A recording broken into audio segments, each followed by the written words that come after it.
नमस्कार दोस्तों। हर हर महादेव। आज मैं आपको बृहस्पतिवार के व्रत की कथा सुनाती हूँ। भारतवर्ष में एक प्रतापी और दानी राजा राज्य करता था।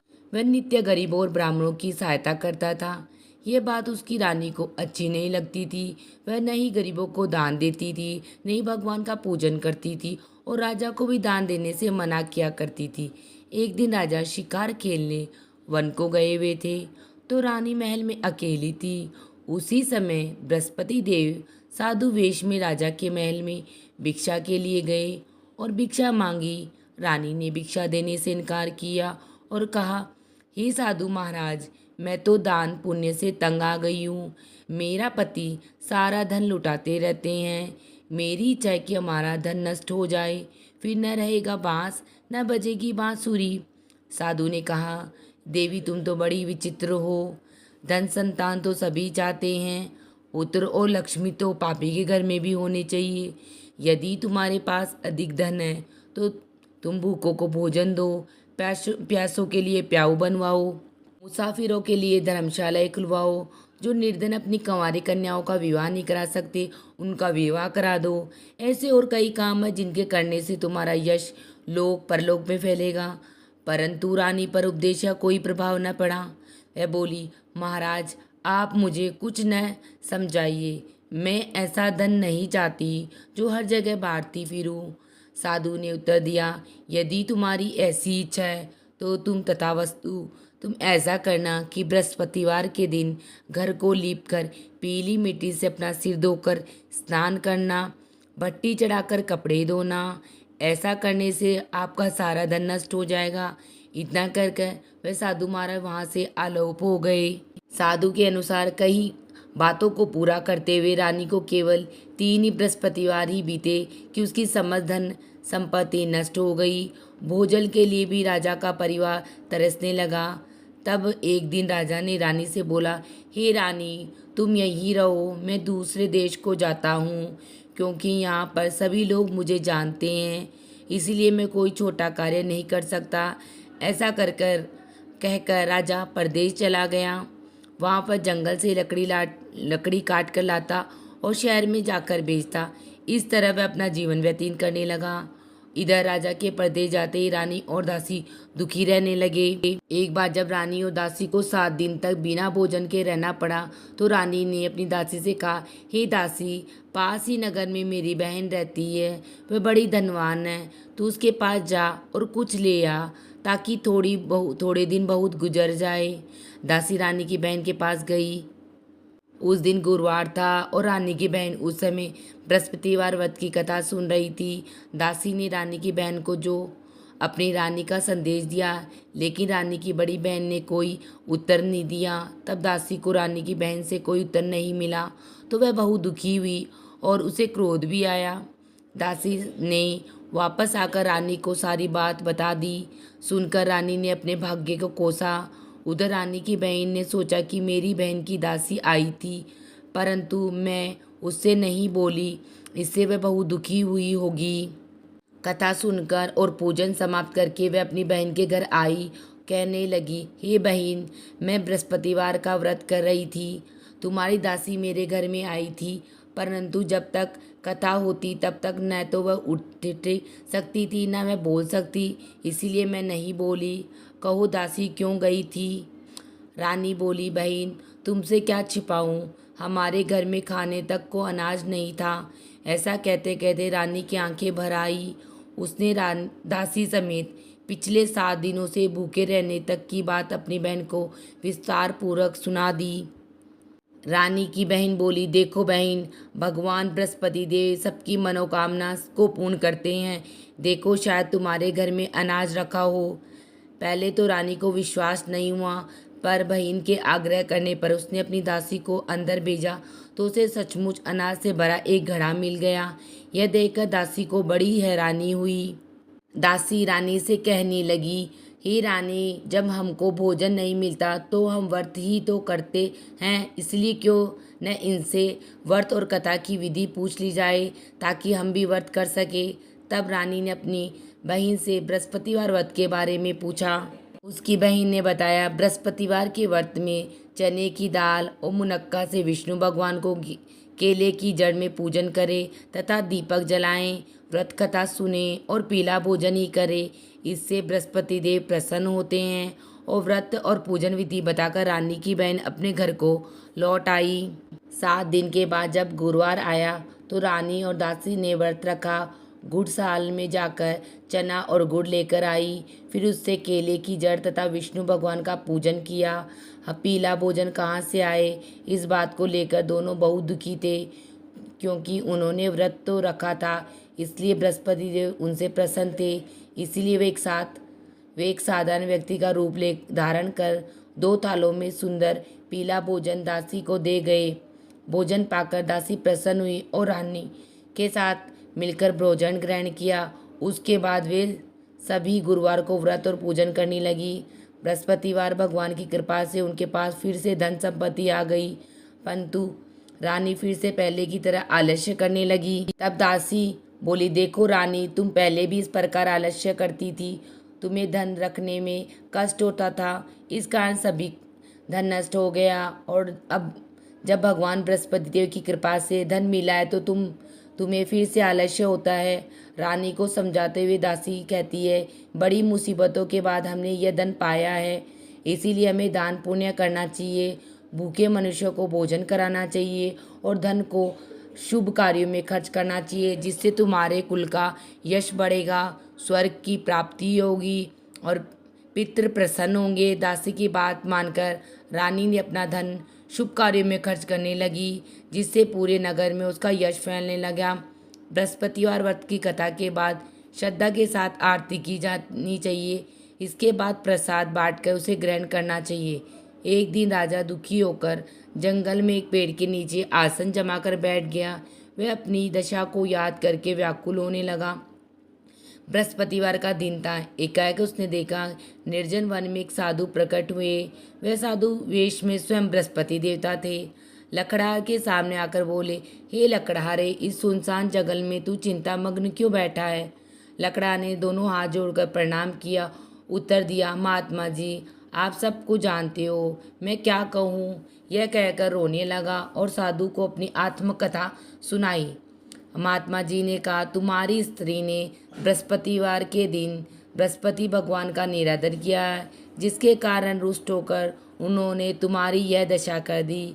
अब तू चिंता को दूर करके मेरे कहने पर चलो, तुम्हारे सब कष्ट दूर हो जाएंगे और भगवान पहले से भी अधिक संपत्ति देंगे। तुम बृहस्पतिवार के दिन कथा किया करो।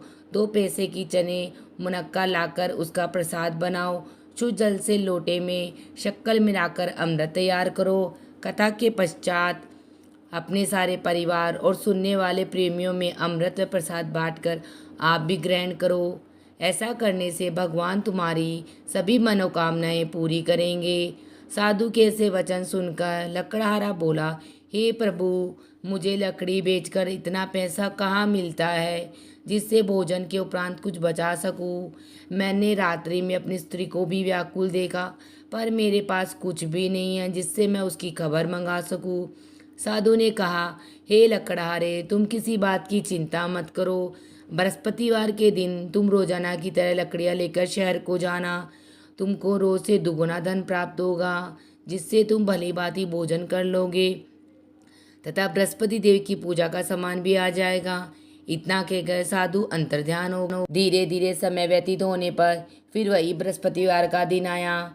लकड़हारा जंगल से लकड़ी लेकर काट कर किसी शहर में बेचने गया। उसे उस दिन और से अधिक पैसा मिला। राजा ने चना गुड़ आदि लाकर गुरुवार का व्रत किया। उस दिन से उसके सभी क्लेश दूर हुए।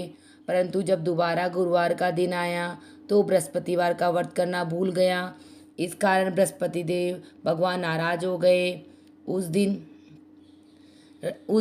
उस नगर के राजा ने विशाल यज्ञ का आयोजन किया तथा शहर में घोषणा करा दी, कोई भी मनुष्य अपने घर में भोजन न बनाए, न आग जलावे। समझ जनता मेरे यहाँ भोजन करने आए। इस आज्ञा को जो नहीं मानेगा उसे फांसी की सजा दी जाएगी। इस तरह की घोषणा संपूर्ण नगर में करवा दी गई।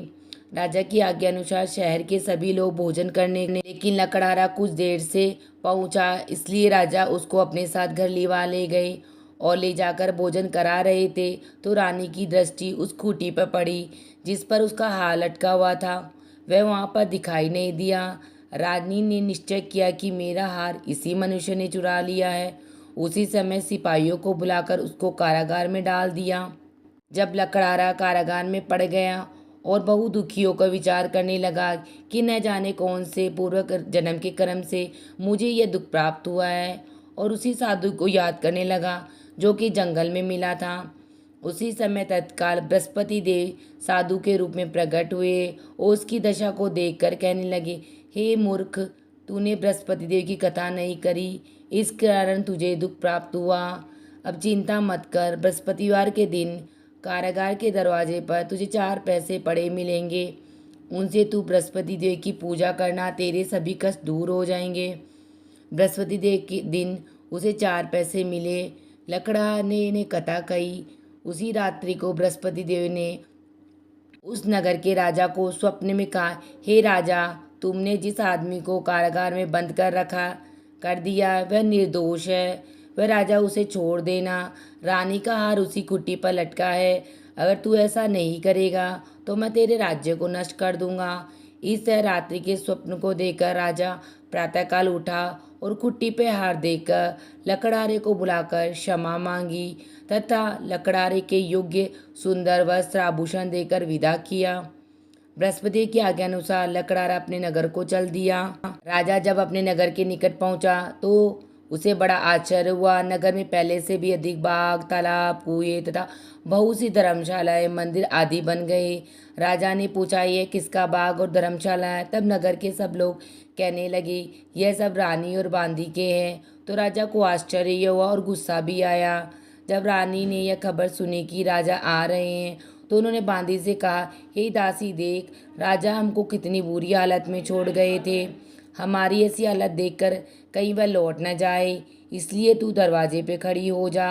आज्ञानुसार दासी दरवाजे पे खड़ी हो गई। राजा राजा आए तो उन्हें अपने साथ लेवा लाई। तब राजा ने क्रोध करके अपनी रानी से पूछा कि यह धन तुम्हें कैसे प्राप्त हुआ? तब उन्होंने कहा, हमें यह सब धन बृहस्पति देव की इस व्रत के प्रभाव से प्राप्त हुआ है। राजा ने निश्चय किया कि 7 रोज बाद तो सभी बृहस्पति देव का पूजन करते हैं, परंतु मैं प्रतिदिन दिन में 3 बार कहानी तथा रोज व्रत किया करूँगा। अब हर समय राजा के दुपट्टे में चने की दाल बंधी रहती थी तथा दिन में 3 बार कहानी कहता। एक रोज राजा ने विचार किया कि चलो मैं अपनी बहन के यहाँ हो आऊँ। इस तरह निश्चय करके राजा घोड़े पे सवार हो अपनी बहन के यहाँ चलने को लगा। मार्ग में उसने देखा कि कुछ आदमी एक मुर्दे को लिए जा रहे। उन्हें रोककर राजा कहने लगा, अरे भाइयों, मेरी बृहस्पति देव की कथा सुन लो। वे पहले, हमारा तो आदमी मर गया है, लेकिन इसको अपनी कथा की पड़ी है। परंतु कुछ आदमी बोले, अच्छा कहो, हम तुम्हारी कथा भी सुनेंगे। राजा ने दान निकाली। जब कथा आदि हुई तो मुर्दा हिलने लगा। जब कथा समाप्त हुई तो राम राम करके मनुष्य उठकर खड़ा हो गया। आगे मार्ग में उसे एक किसान खेत में हल चलाता मिला। राजा ने उसे देखकर और उसे बोला, अरे भाई, तुम मेरी बृहस्पति देव की कथा सुन लो। किसान बोला, जब तक मैं तेरी कथा सुनूंगा, जब तक 4 हैया जोत लूँगा। जा अपनी कथा किसी और को सुनाना। इस तरह राजा आगे चलने लगा। राजा के हटते ही बैल पछाड़ खाकर गिर गए तथा किसान के पेट में बड़ी जोर का दर्द होने लगा। उस समय उसकी माँ रोटी लेकर आई। उसे जब देखा तो अपने पुत्र से सब हाल पूछा। बेटे ने सभी हाल कह दिया तो बुढ़िया माई दौड़ी दौड़ी घुड़सवार के पास गई और उससे बोली कि मैं तेरी कथा सुनूंगी, तू अपनी कथा मेरे खेत पर चलकर ही कहना।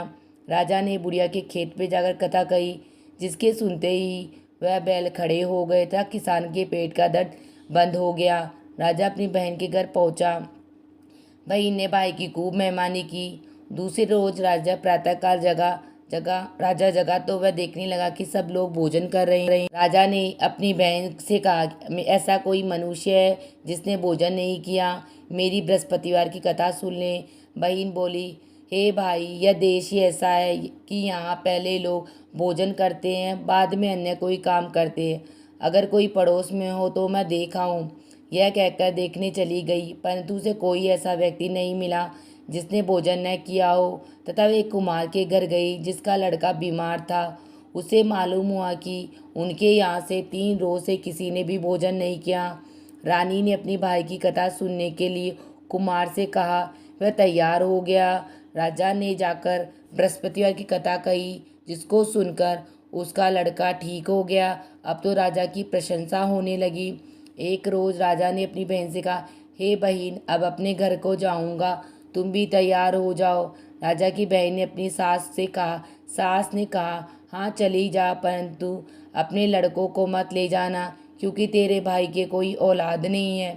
बहन ने अपने भाई से कहा, हे भैया, मैं तो चलूंगी, लेकिन कोई बालक नहीं जाएगा। राजा बोला, जब कोई बालक ही नहीं जाएगा तो तुम क्या करोगी। बड़े दुखी मन से राजा अपने नगर को लौट आया। राजा ने अपनी रानी से कहा, हम निर्वंशी राजा हैं, हमारा मुंह देखने का धर्म नहीं है और कुछ भोजन नहीं आदि नहीं किया। रानी बोली, हे प्रभु, बृहस्पति देव ने हमें सब कुछ दिया है, हमें औलाद अवश्य देंगे। उसी रात को बृहस्पति देव ने राजा से स्वप्न में कहा, हे राजा, उठ, तेरी सभी सोच त्याग दे, तेरी रानी गर्भ से है। राजा की यह बात सुनकर बड़ी खुशी हुई। 9वें महीने में उसके गर्भ से एक सुंदर पुत्र पैदा हुआ। तब राजा बोला, हे रानी, स्त्री बिना भोजन के रह सकती है, पर बिना कहीं नहीं रह सकती। जब मेरी बहन आवे तो तुम उससे मत कहना। रानी ने सुनकर हाँ कर दिया। तब राजा की बहन ने यह शुभ समाचार सुना तो वह बहुत खुश हुई तथा बधाई लेकर अपने भाई के आई। तभी रानी ने कहा, घोड़ा चढ़कर तो नहीं आई, गधा चढ़ के आई हो। राजा की बहन बोली, भाभी, मैं इस प्रकार न कहती तो तुम्हें औलाद कैसे होती। बृहस्पति देव ऐसे ही हैं, जिसके मन में कामनाएं हैं सभी को पूर्ण करते हैं। जो सद्भावनापूर्ण बृहस्पतिवार का व्रत करता है, कथा पढ़ता है अथवा कथा सुनता है, दूसरों को सुनाता है, बृहस्पति देव उनकी सभी मनोकामनाएं पूर्ण करते हैं। हे बृहस्पति देव, जैसे आपने राजा रानी की मनोकामना पूर्ण की है, वैसे हमें सबकी मनोकामना पूर्ण करना। कहता सुनता हुकारा भरता अपने परिवार की करना। आप सब लोगों को मेरी कहानी कैसी लगी, मुझे कमेंट बॉक्स में कमेंट करके ज़रूर बताना। मेरे चैनल को लाइक एंड सब्सक्राइब जरूर करना। हर हर महादेव।